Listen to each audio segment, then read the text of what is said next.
বৌমা দাদুভাই কি হয়েছে? দাদুভাই তোমার কি হয়েছে? দাদু আমার পেটে ব্যথা করতেছে।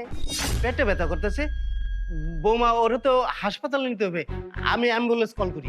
হসপিটালে দেন যাইবেন কোন আন্দের কাছে কি টিয়া আসেনি আর আমি কি টিয়া লইব ওই রইছিনি আনে লই যান।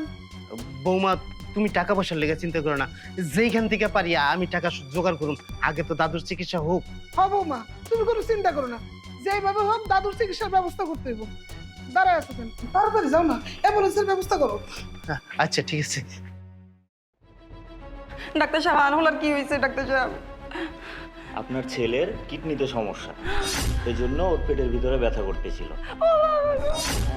আর কিন্তু আপনার ছেলের ইমিডিয়েটলি অপারেশন করাতে হবে। ডাক্তার সাহেব আনহুলার অপারেশন করতে কত টাকা লাগবে? ওই সব মিলিয়ে হয়তো বা 2 লাখ টাকা লাগবে। 2 লাখ টাকা? এত টাকা কমে গেল। আপনারা দ্রুত টাকা ব্যবস্থা করে কাউন্টারে জমা করে দেন, আমি তাড়াতাড়ি অপারেশনের ব্যবস্থা করতেছি।